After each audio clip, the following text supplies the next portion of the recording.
Hola, hola, ¿cómo va? Buen mediodía. ¿Cómo va la vida? Buen mediodía. Bueno, en vísperas, no sé qué te pasa por tus mejores emociones, ¿no? El otro día estaba, ¿qué cosa? ¿Qué dice doña Laura Serra? ¿Qué cuenta, don Horacio? ¿Qué cosa? Estuve en Mar del Plata haciendo el programa y viendo a uno de mis hijos que juega al básquet en Mar del Plata. El domingo de Ramos, para aquellos que sienten fe y las trascendencias. Digo, los hombres se van transmitiendo unos a otros las cosas buenas. Cada uno las sentirá como puede. El presidente está viajando, todo esto está viajando a Miami una vez más porque le van a dar un premio a la comunidad que tanto lo cuida. Viaja incluso con el que va a ser embajador en Israel. No, no sabía. Y viaja con su hermana. El otro día en el Senado Martín Lustó lo puso casi en aprieto al nominado futuro embajador. Le preguntó si estaban convencidos que iban a instalar la embajada argentina en Jerusalén, en la zona ocupada por Israel. Dice, de esa manera usted convalidaría también que Gran Bretaña ocupa. La verdad, no, nosotros vamos a estar en la occidental. Bueno, las trampas de la semántica.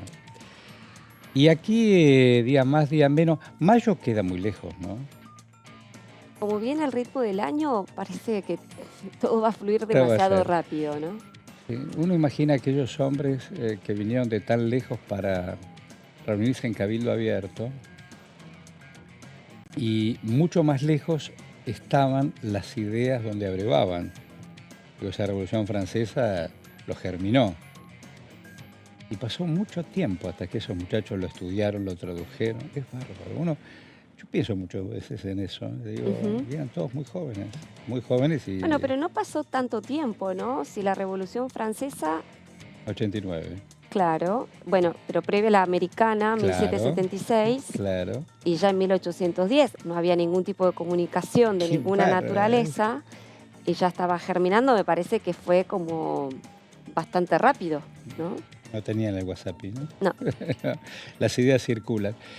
Estaban ustedes hablando Cantando y con Méndez, cómo se recicla la Argentina. Hoy lo escuchaba muy temprano también a Tenenbaum. En esto estaba escribiéndole un libro y él recordando a un extrañado como Marcelo Soloto Biasda, ¿no? Ujú. Cíclicamente cómo se repiten los aciertos y errores, ¿no? Ujú. Las fórmulas.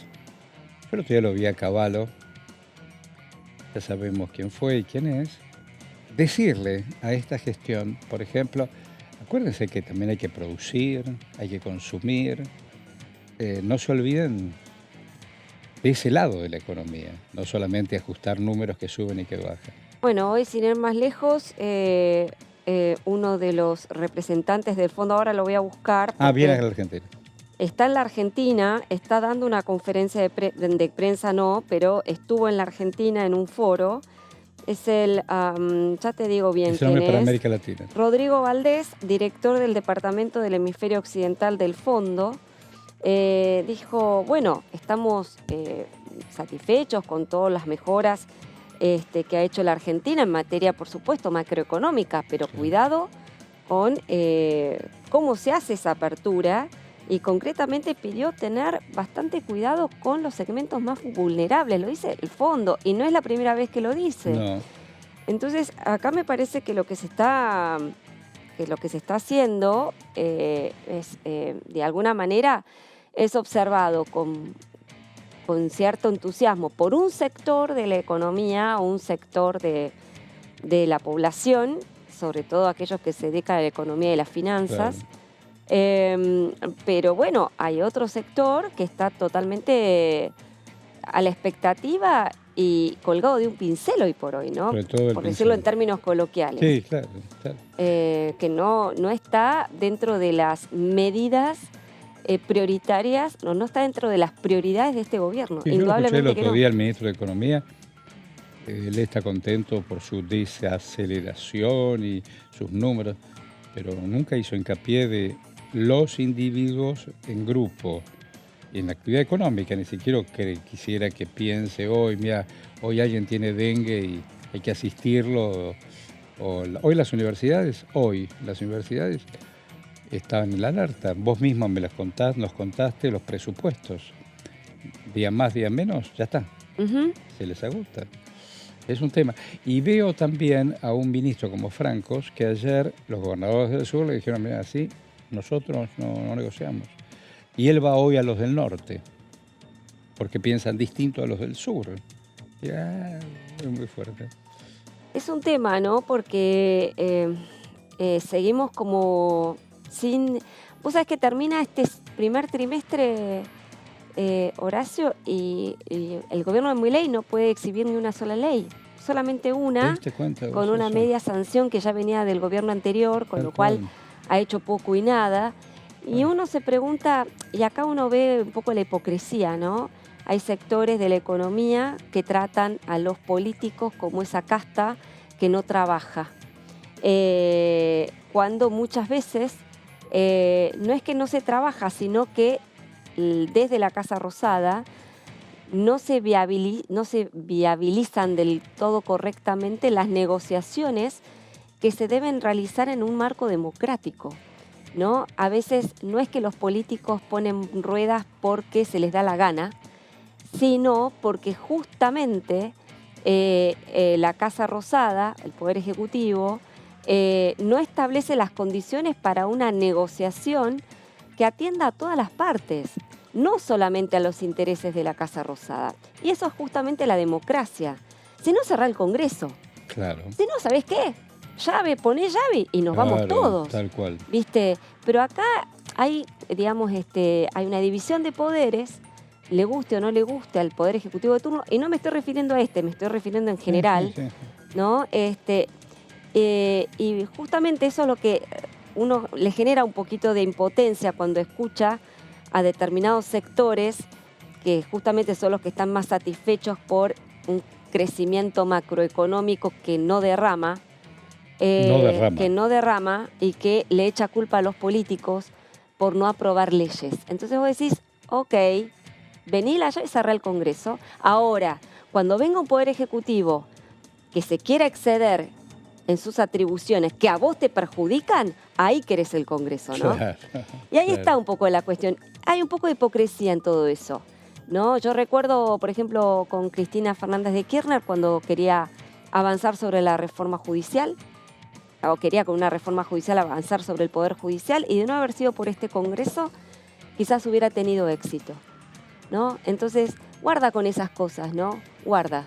Hay que tener memoria y hay que saber respetar la división de poderes, y sobre todo cuando hay pensamientos que son distintos y constructivos, ¿no? Porque lo único que uno observa hasta ahora, lo que hemos observado hasta ahora, es un espíritu en realidad constructivo. Pero bueno, digamos, Yo lo hoy por hoy veía las el leyes otro no día alumbran.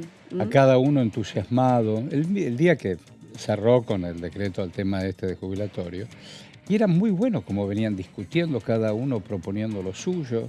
Era muy interesante, incluso en el ejercicio de la propia democracia. Y de pronto Casa de Gobierno te dijo, no, mira, abril, junio, qué sé yo. Ah, no, enero no. Claro, Y fue lo que fue. exactamente. Entonces, con más razón que nunca, todo lo que estás postulando y hablando, o sosteniendo, y que no es hipótesis. Para uno sí, antes no querías lo que querías, y ahora sí. ¿Cómo es la mano? Hay algunos desaparecidos, bueno, es una palabra tremenda, perdón. En política hay ausentes, no, más allá de Cristina, Mauricio y qué sé yo. Hay ausencia de liderazgos, porque una cosa es el acto del 24, donde cada uno, qué sé yo, hace lo propio. Pero en esta pelea no vemos algún gobernador por ahí, qué sé yo. Es cierto eso. Hay liderazgo, entonces el gobierno viste, estamos bárbaros. Nadie le dice, mirá, me parece que no. Yo creo que hay liderazgos, efectivamente yo no veo liderazgos claros hoy que puedan alumbrar de alguna manera alguna oposición que, que resulte como una alternativa. Yo creo que 100 días del gobierno es muy, digamos, difícil Claro. que eso se pueda ver con cierta nitidez, sobre todo con un gobierno que nace con muchísima expectativa y enhorabuena que lo hubiera hecho. Entonces, bueno, es de alguna manera comprensible que estos liderazgos opositores todavía no se puedan vislumbrar, como te decía, con cierta nitidez. Lo que me parece que lo poco que puede llegar a aflorar, y esto ha sido común en este en distintos gobiernos, pero sobre todo lo observo en este, es que enseguida son sofocados por digamos, un dominio de las redes sociales Sí. que apagados vaya a saber por quién, aunque lo sospechemos, que tratan justamente de ahogar cualquier voz que no sea Dicen que que no hay sea la una que impera, digamos, ¿no? La famosa espiral de silencio, ¿no? espiral de silencio. Hay una burbuja de troleros, no sé cómo se llaman, porque están todo el día operando, dicen, incluso en casa de gobierno. Cantidad de gente muy joven con alguien que comanda. Ah, mirá, Leiva habló de Malvinas. Usted me dice a mí, Pato, le dice la productora Pato. Ah, Yo te perdono, pero tenga cuidado con las obsesiones y las ideas fijas. A ver, don Leiva, Malvinas, es combatiente, hoy diputado. A ver. El 14 de abril iniciamos nosotros el camino hacia, en principio, nuestro destino iba a ser la base San Julián o Puerto Madryn. Eso es lo que se nos dijo en el regimiento. Entonces iniciamos el proceso para llegar primero a Entre Ríos. De Entre Ríos fuimos a Comodoro Rivadavia. O sea, ¿fueron por vía terrestre, en camiones? ¿O en Fuimos, avión? no, en tren hasta Entre Ríos. Y de Entre Ríos, ahí fuimos en avión hasta Comodoro Rivadavia, y Comodoro Rivadavia después fuimos a Río Gallego.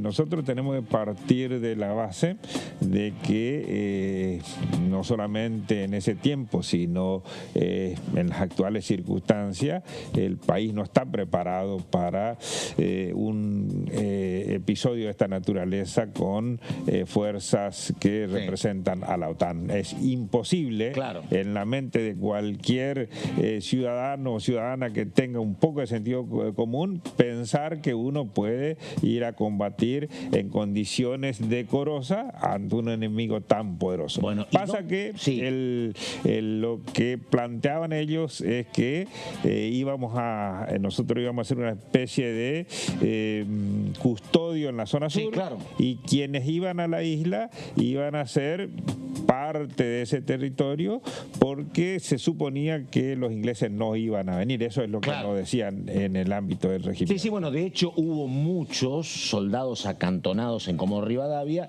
que son los que están reclamando ahora el reconocimiento que según ellos no les llegó nunca. Ahora pregunto, ¿y finalmente a Malvinas cuándo llega usted? A fines de abril, no recuerdo si fue 28 o 29, lo que sí recuerdo con precisión es que el 1 de mayo, cuando bombardean el puerto argentino, nosotros ya estábamos en... 1 de mayo. El 1 de mayo, perdón. Sí. No me acuerdo, le pregunto a usted, no tenía la certeza, no le pregunté, no tengo ni... No. No, 1 de mayo, cuando bombardean el aeropuerto, nosotros ya estábamos en la isla. ¿Y el 14 de junio? 14 de junio estuve el... 11, 12, 13 y 14, fundamentalmente entre las noches, entre el 12 y 13 y amanecer el 14, en combate en el Monte Dos Hermanas. Leiva tiene el mismo trauma que tiene todo el resto. Lo que Leiva consiguió es poder reinventarse y a partir de esas experiencias terribles trató de convertirla convertirla en fortaleza en la vida, y eso ha hecho que Leiva pudiese desarrollar una carrera política prácticamente desde que regresé de Malvinas.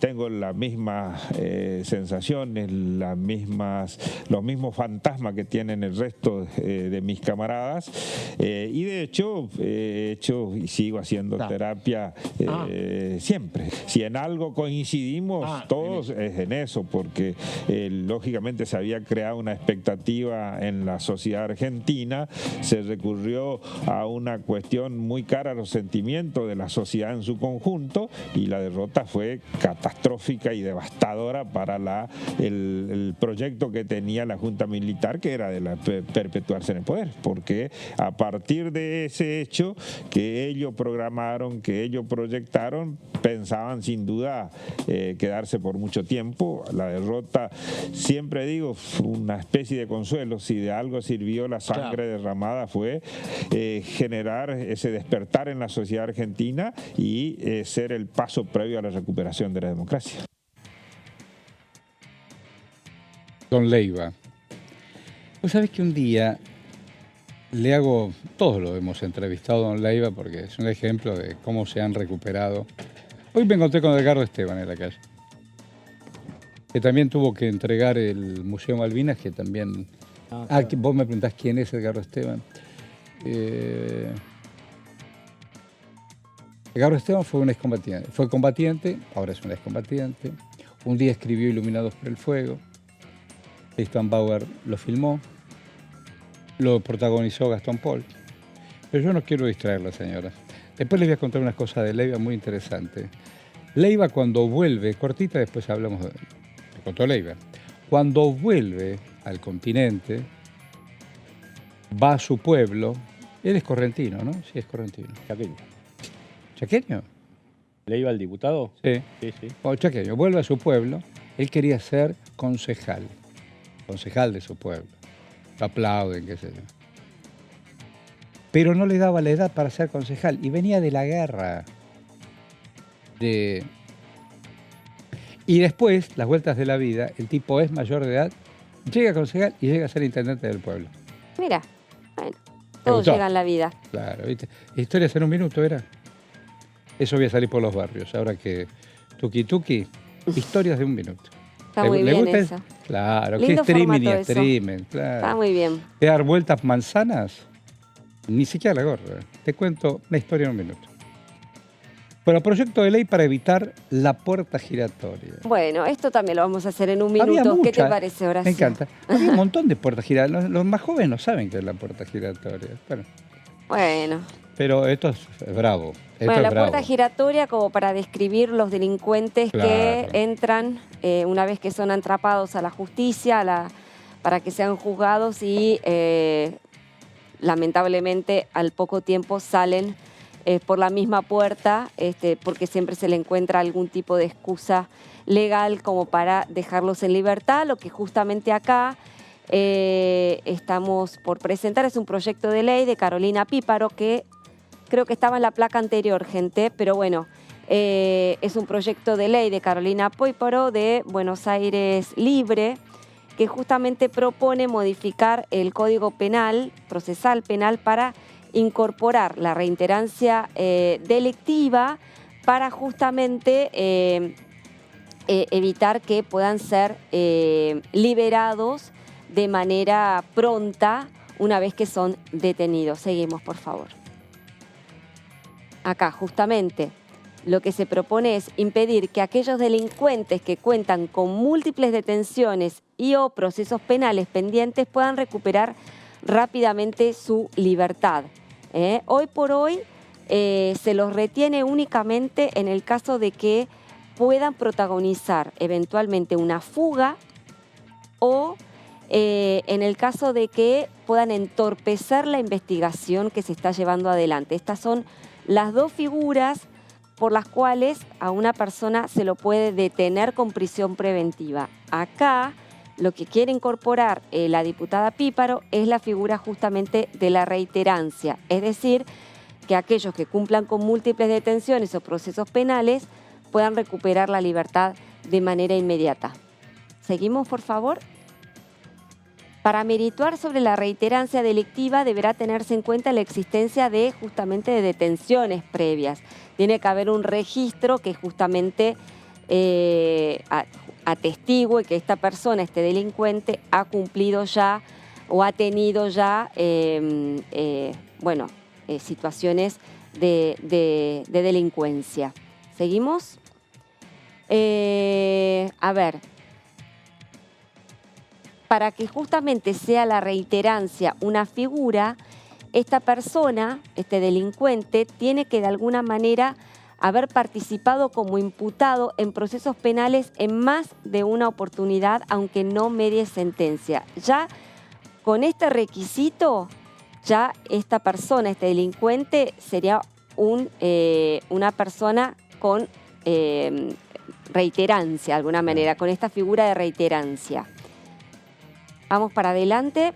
El Instituto de Reiterancia Delictiva ya se encuentra regulado en nuestro país en los Códigos Procesales Penales de Mendoza, Tucumán, Formosa y Chubut. Es decir, justamente lo que está haciendo la diputada Píparo es tomar estos antecedentes para incorporarlos ya en una ley nacional, en una modificación, como decíamos al principio, del Código Procesal Penal. Vamos por último, creo que ya es la última placa, perdón, ¿no? que son declaraciones... Hay que hacer una pregunta. Sí, Dale. es una pregunta cortita, porque vos lo ponés en el Código Procesal Penal Nacional, pero si cada provincia tiene lo suyo, ¿cómo es? ¿Tiene que adherir? O en cada Me provincia imagino, sigue... Claro, se tendrán que adherir. claro, es por adhesión. ¿sí? Exactamente. A ver, ¿qué es lo que dice Píparo? De alguna manera vamos para atrás, por favor. Ahí. La diputada Píparo, justamente para justificar o para argumentar la necesidad de este proyecto de ley, es que justamente sostiene que mediante este instituto lo que se busca es favorecer la seguridad ciudadana y desalentar las conductas delictivas, es decir, al incorporar la reiterancia como figura penal, bueno, esto podría desalentar que sobre todo los jóvenes, ¿no? Los más jóvenes puedan reiterar en el delito para salir por la puerta giratoria. Lamentablemente eso es lo que pasa en nuestro país en muchas ocasiones y lo que se pretende de alguna manera acotar con este proyecto de ley de una diputada que, recordemos, fue candidata a gobernadora de La Libertad Avanza el año pasado, de Carolina Píparo estamos hablando, pero que hoy está bastante distanciada de los libertarios. ¿No? Sí, ella constituye no un monobloque, está con otra diputada que forman parte de Buenos Aires Libre, forman parte como interbloque con La Libertad Avanza, pero lo cierto es que hoy la situación de distancia ya no tiene retorno. Ella junto con la diputada, ahora no recuerdo el nombre, que conforma Buenos Aires Libre, votaron en contra de la ley de bases, con lo cual... Y fue catalogada por el propio Milei como traidora. Y sí, claro. Hubo ahí un problema, porque, bueno, Carolina Píparo no fue gobernadora de la provincia de Buenos Aires, obviamente, pero se le había prometido la presidencia del ANSES, no se la otorgaron y, bueno, no hubo de alguna manera una charla... La Y no, presidencia. porque el ANSES también fue anunciado, Claro. salieron en las redes sociales, todo, y después la marcha atrás fue muy... Ya se había sacado la foto claro, y todo. claro, fue muy alevoso, entonces quedaron resquemores, obviamente. Resquemores. Exacto. Mira esa palabra, ¿Te gustó? resquemores. Bueno, nos quedan apenas... ¿Qué dijo, señora? ¿Le queda a quién? Rápidamente, Huérfana, a ver, porque no escucho, no me están marcando Sí, acá importa. La reiterancia. Dice, la reiterancia delictiva como dato objetivo permitirá aplicar medidas de coerción a sujetos ya involucrados en causas penales previas, aun cuando no haya recaído condena. Esta es un Estamos poco la igual- justificación Sí. del proyecto de ley, reiteramos, de la diputada Píparo. Y estamos en un lío. Igual ya nos estamos yendo en este bloque, pero vamos a reencontrar. ¿Cómo en una situación de tensión como Rosario, donde te tiran un papelito donde le dicen a Di María, a vos, a tu familia, y de pronto te siembran el miedo, el pánico? Todo esto en una sociedad tensa. Que te pongas bien. Bueno, está bien. Sí, ayer estuvimos con algún estudio médico que quedé bastante sentida, así que estamos ahí. El cuerpito es único, ¿no? El cuerpito de uno es único. Ahí estamos. No te vas a recuperar, gracias. Seguro, seguro. Fredes, no se vaya. Nos quedamos. Vamos y volvemos. Estamos en Diputado TV. Dale.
Cuando un proyecto de ley ingresa a la Cámara de Diputados, ya sea creado por un legislador, enviado por el Poder Ejecutivo o producto de una iniciativa popular, se trata primero en las comisiones correspondientes para luego ser tratado en el recinto por los diputados. Las comisiones son el ámbito de análisis y debate sobre los proyectos de ley conformadas por legisladores de distintos bloques. Hay 23 comisiones especiales que tratan temas específicos como el atentado a la AMIA y 45 permanentes que tratan temas vigentes como educación y salud. Un diputado puede formar parte de varias comisiones.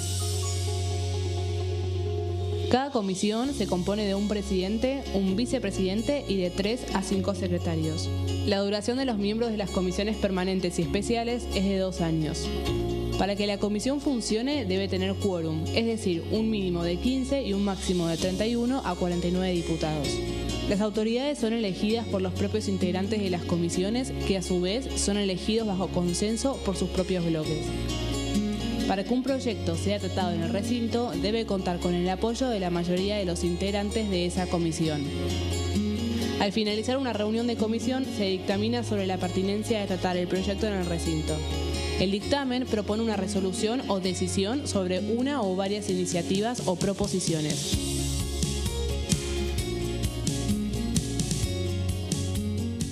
Dengue, Zika y chikungunya. Presta atención a estos síntomas. Si tenés fiebre alta, 38 o más, de 2 a 7 días de duración y dolor de cabeza, en especial detrás de los ojos, muscular y de las articulaciones, diarrea, dolor abdominal, náuseas y o vómitos, malestar general, cansancio, decaimiento, erupción en la piel, sangrado en nariz, encías u otras partes del cuerpo, no te automediques, toma mucho líquido, usa repelente y acércate a un centro de salud.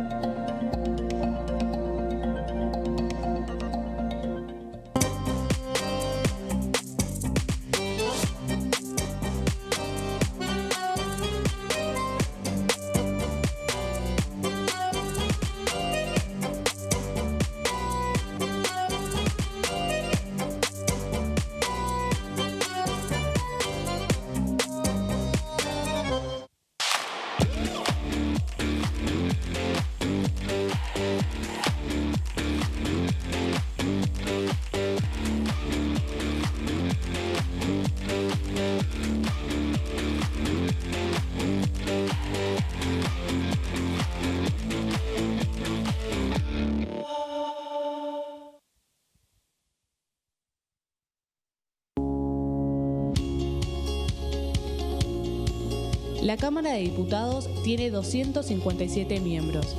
Los diputados debaten y sancionan leyes que rigen en todo el territorio nacional. Algunas de las más importantes son el presupuesto de gastos generales del Estado, el Código Civil, el Código Penal, la forma en que se rige el trabajo, las jubilaciones, entre tantas otras. Además, controla y hace un seguimiento de las políticas del Poder Ejecutivo a través de la visita de diferentes funcionarios o el pedido de informes, así como la posibilidad de realizar juicios políticos a los funcionarios. La duración de los mandatos de los diputados es de 4 años y pueden ser reelegidos indefinidamente. Desde el momento en que asumen y hasta el final de su mandato, no pueden ser acusados, interrogados judicialmente ni molestados por las opiniones o discursos que imitan desempeñando su mandato. Son requisitos para ser diputado tener al menos 25 años, 4 años de ciudadanía argentina y haber nacido en la provincia por la que se postula o haber residido en ella los 2 años precedentes. Se agrupan en bloques que expresan partidos políticos o afinidad ideológica. Existen también los monobloques integrados por un solo diputado.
Lee.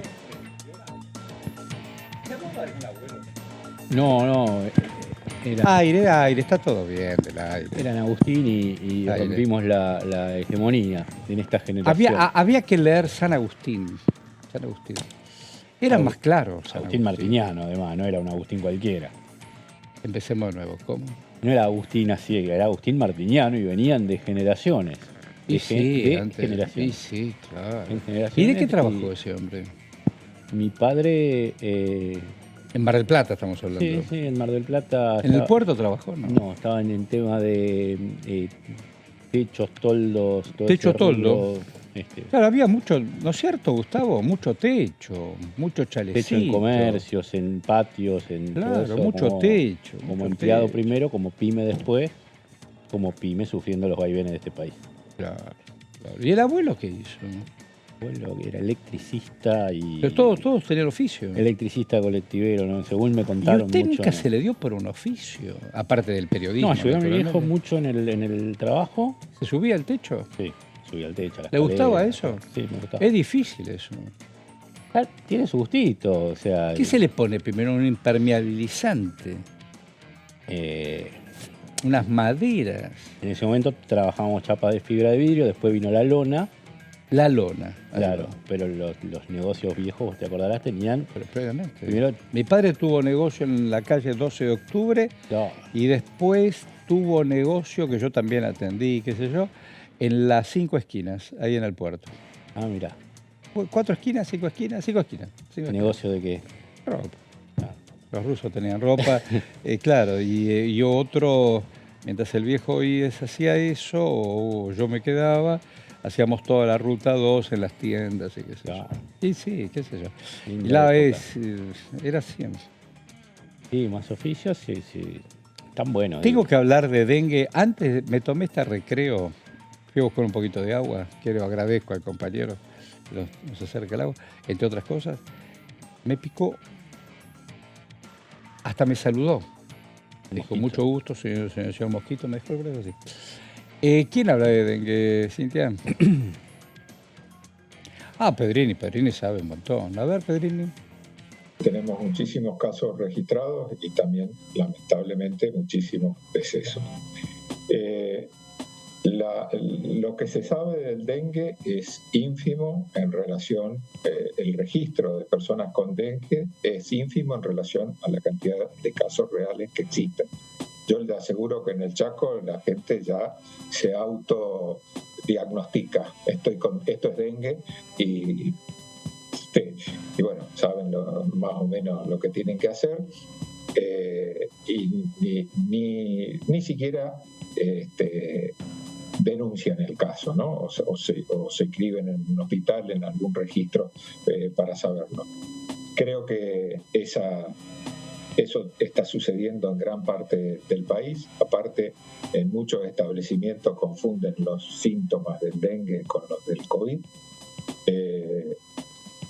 El ajuste llegó a que nos encontremos con hospitales que no tienen los reactivos para diagnosticar una u otra cosa. En el Chaco es más complejo porque también tenemos bastante COVID. Sí es cierto que la vacunación del COVID hace que no suceda una catástrofe, ¿no? Porque la combinación entre el dengue y el COVID puede ser letal. ¿Y la vacuna del dengue en Chaco sí es gratuita? No. ¿No es gratis? No, yo estoy acompañando un proyecto de la diputada Chomiak en ese sentido, para que no nos presentamos solo por el Chaco. Creemos que la vacuna contra el dengue debe formar parte del sistema de vacunación en Argentina, ¿no? Que es uno de los más completos del mundo, pero en estos momentos no estamos poniendo, no forma parte el dengue de las vacunas obligatorias en Argentina. Es un tema. Sobre todo si ya tuviste el dengue. En la previa parece que no tanto, pero si ya lo tuviste, es imprescindible tener. Lo que pasa es que me estaban contando que vale entre 50 y 70 mil pesos. Sí, vos sí. que tenés acumulado en tu casa, ya es hora que tendrías que venderla, Fredes. ¿Cuál? Nos han contado que acumulás vacunas, pero también se vence. No, lo que no hay que acumular es neumáticos, macetas vacías. Pero vos tenés vacunas en tu casa. No. Pensé que te dedicabas a vender vacunas. No le vi la beta todavía. Si tenés ¿Pero alguna por qué? Porque sugerencia, tenés heladera para aguantarla. heladera tenemos. Están todas vencidas las que Tenemos vendés. heladera. Hay gente que vende vacuna vencida. No era Fredes, yo te dije que era. Y vos insistías, no es Fredes. Exacto. No sé, viste, hay gente que te tiene ahí. No, es una cosa maravillosa. Exactamente, estábamos mirando. Bueno, ¿querés que te cuente un proyecto de ley? No, todavía no. Bueno. Yo voy a ir porque te van a cambiar el micrófono y el tutti frutti. Bueno,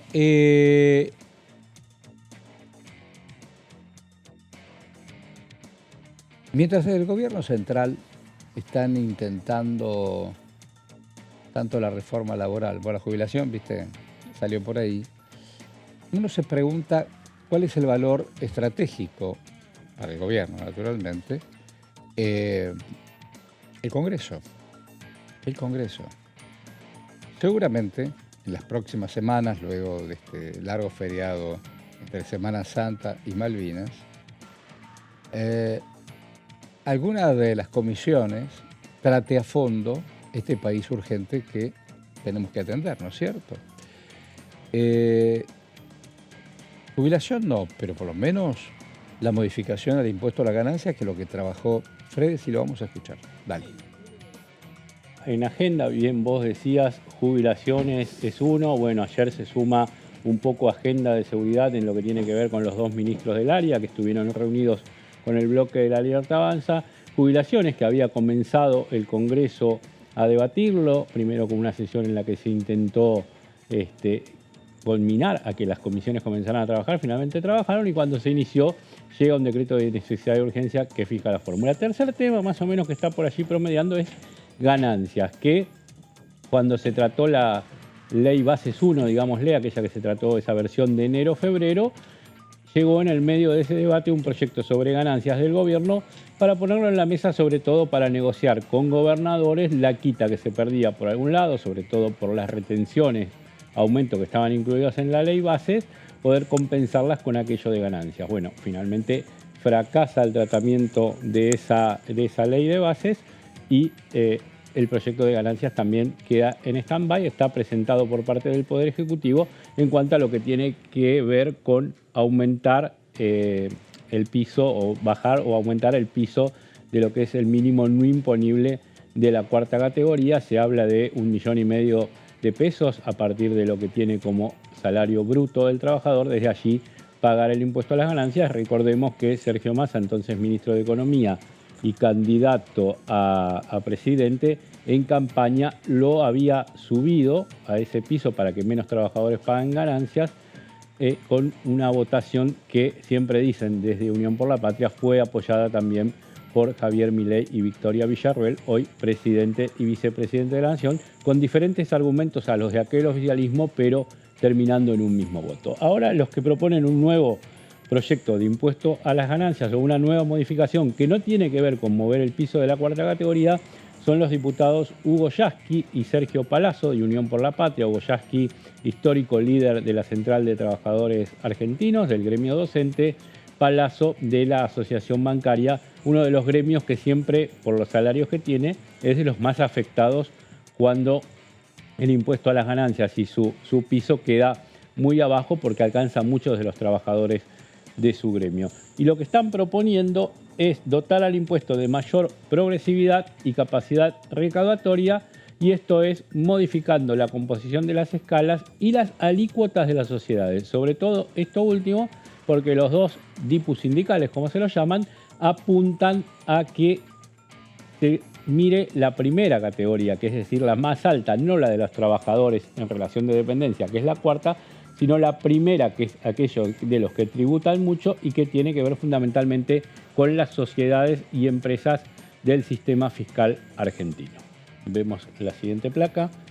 Se desglosa el último tramo en 2 niveles. El último tramo no es la categoría 4. El último tramo, estamos hablando del más alto, que es la categoría 1, que es ganancias para grandes sociedades y empresas, y se establece una alícuota del 40% únicamente al último tramo, que abarcará a una muy pequeña minoría de empresas. Es decir, que la categoría 1, que es la más alta, se la divide en 2 para dejar con el sistema actual a un gran puñado, un 80% de esas empresas y sociedades, y a un 20% o a unas pocas empresas, sí dejarlas en este sector, digámosle, A1, ponele de ganancias, y allí sí ir con el 40% de esta alícuota, posiblemente cuestionada, porque en materia impositiva hay jurisprudencia de la Corte que dice que no se puede afectar más del 35% en lo que es esa materia. Vemos la siguiente. Esas empresas son las que concentran mayor parte de las ganancias de la economía, explican los diputados Yasky y Palazzo en su proyecto de ley, y según datos de AFIP del año 2021, que es el último registro que se tiene de ese tema, la alícuota del 40% afectaría únicamente a las 900 empresas de mayores ganancias netas del país. Están diciendo con esto que es acotado el universo y que no se afecta tanto, que con esto, imponiéndole este 40% a estas 900 empresas, se compensa lo que se recaudaría bajando el piso por el cual los trabajadores de cuarta categoría tendrían que tributar ganancias, según el proyecto del Poder Ejecutivo que ingresó aquí en enero a la Cámara de Diputados. Vemos si hay otra más.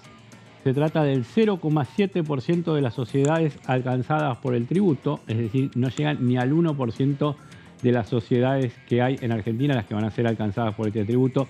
El número te da bajo porque 0,7% de las sociedades totales. Estás hablando de una sociedad, una pyme de 2 personas contemplándolas en este universo.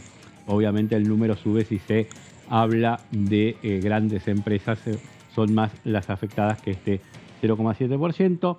Detentan un elevado nivel de concentración de las ganancias, ya que representan el 53% de las ganancias netas imponibles y el 55% del impuesto en general. Es decir, esas 900 empresas están concentrando el 53%, más de la mitad de lo que se tributa. Entonces, por eso, en un trabajo de bisturí, digamos, los diputados apuntan a decir, bueno, hasta acá estas 900 van a tributar más, cuarta categoría tratemos de no tocarlo. No sé si esta es la última. Una cucaracha, aquí llegamos. La modificación de la alícuota que grava la distribución de dividendos, que pasa del 7 al 10%, también dice el proyecto en otro de los artículos, y así se retrotrae al nivel original establecido en el año 2013. Allí era del 10, se había bajado al 7 como una forma, siempre esto de estimular las inversiones, de beneficios a las empresas en cuanto a aportes patronales, a pago de ganancias, a ingresos brutos, para que haya mayor recaudación, para que haya mayores inversiones. Bueno, es una cuestión que no termina todavía, si vemos el presente, no termina de cerrar, porque se dan beneficios a las empresas o a las sociedades, pero no termina cristalizándose muchas veces en inversiones o mayor empleo. Esta medida pretende fomentar la reinversión de utilidades, también dicen los proyectos, el proyecto de los diputados Palazzo y Yasque, y fortalece la capacidad recaudatoria del impuesto. Aclaran y precisan esto, y van a pedir que cuando la Comisión de Presupuestos tenga que tratar el proyecto sobre ganancias, también esté sobre la mesa esta iniciativa, ya sea para complementarla o para que se vote una de las dos, seguramente resistida por el oficialismo, por La Libertad Avanza y sus aliados del PRO en lo que tiene que ver con esta medida. Bueno, ¿cuál será lo urgente, digo, en el calendario total? ¿Cuál será lo urgente? Digo, los jubilados no son urgentes, los trabajadores no son urgentes. Pagar al fondo sí es urgente. Ahí hay un funcionario para América Latina que tiene un nombre latino, que vino a charlar no solo con algún funcionario cercano al presidente, sino a dar una charla de cómo debiera ser el mundo. ¿Qué cosa, no? ¿El chileno Valdés? No. ¿Cómo se llama? Sí, tal cual. Chileno Valdés, sí, está ex ministro de gobierno del gobierno de Bachelet. Ah, no me digas. Social, sí. Mirá vos. Más allá de que el año pasado tuvo algún cortocircuito. ¿Fue con el ministro de anterior Economía de gobierno. Bachelet? Sí. Ah, vos, Sí, no tenía sí, ese dato. Fue funcionario. ¿Cómo se conchaban, no? Conchaban. Bueno, ¿Qué se hizo? Almagro, el uruguayo. Bien. Yo charlando con Pepe Mujica, casa de Mujica a las afueras de Montevideo, y le digo al Pepe, ahora puedo buscar un ratito al Pepe, decime una cosa, ¿vos no lo elegiste a Almagro? A lo Pepe, ¿no? Con las piernas abiertas, se acerca, estábamos en sus dos bancos del fondo de la casa, y me dice, traidor, yo lo propuse. A la OEA estamos hablando. Organización de Estados Americanos. Exactamente. Terminó un poco, lo que vos decís, impulsado por gobiernos de corte centro-izquierda, avalando políticas. Pero vos fijate, el mundo a veces es tan cerquita. Qué loco, ¿no? La Dilma Rousseff, presidenta, viceprimera, presidenta después, ya sabemos cómo fue el impeachment, el golpe de Bolsonaro, que está complicado Bolsonaro, se escondió en una embajada en Hungría, de Hungría en Brasil, naturalmente. ¿Y qué quiero decir? Bien, Dilma es presidenta del Banco de los BRICS. Claro. El Banco de los BRICS, BRICS es Brasil, Rusia, China, India, Sudáfrica. Sí. El gobierno argentino no quiere saber nada de BRICS. Claro, el gobierno actual, el gobierno anterior. Levantaron el teléfono. Sí, es una salida, es una premiación en cierta parte. Total. Para importantes políticos de los países. Total. Aquí recordemos que después, cuando llega Néstor Kirchner, le da una especie de premio así a Chacho Álvarez. Sí, la regalaron ahí en Uruguay un ratito. Hablando de gente que va a Uruguay, el tema del Parla Sur, que veo un montón de gente que va, que vuelve, ¿cobran? Algunos creo que tienen la dieta para viajar a Uruguay. Van a decir que tienen viáticos o gastos de representación o algo. Uruguay no es barato. Pero digo, ¿y qué hace el Parla Sur? ¿Qué es declamativo? Sí, es más declamativo porque no tiene poder de o sea, no son vinculantes. Hay variopintos ahí. Hay variopintos, de todos los partidos hay. Sí. Sí, Parla se forman bloques, vos en el bloque argentino después tenés que... ¿Tayana está ahí? Sí. No tengo la Puede certeza, ser. pero puede ser. Bueno, Olmedo está. sí, lo estoy viste Sí, que sí, tuvo- quería entrar con los guardaespaldas de Bolsonaro. Claro, sí, tuvo ahí alguna No dificultad puede- con una secretaria. Sí, no claro, sé bien cómo siempre es el con, tema. con su personalidad tan característica.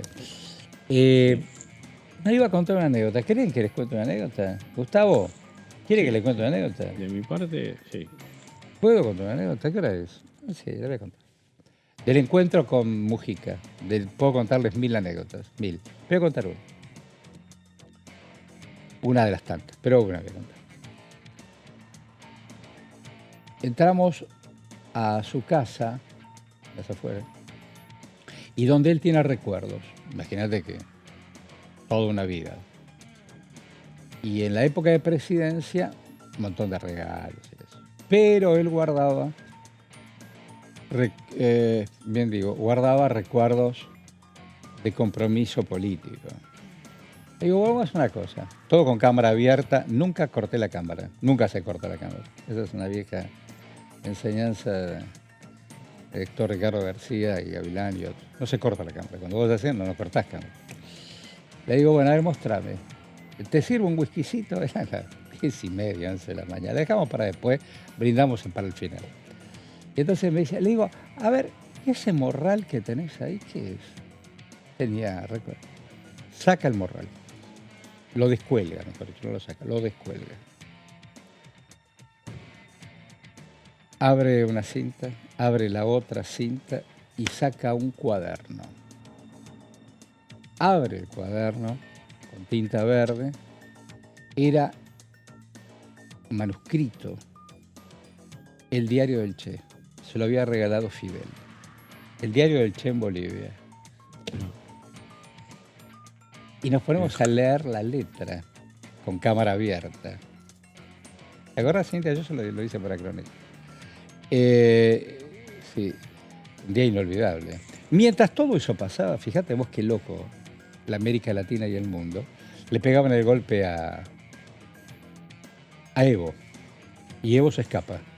Primero a la Argentina, donde hay un montón de compañeros y compañeras que lo guardan. Sí. Se le iban a dar, ¿eh? Estaba sí, condenado. Y después viaja, ¿a dónde viaja? A México. Y cuando llego le hacemos una entrevista vía Zoom, recién empezaba el Zoom, vía México. Pero Mujica, está impecable Mujica.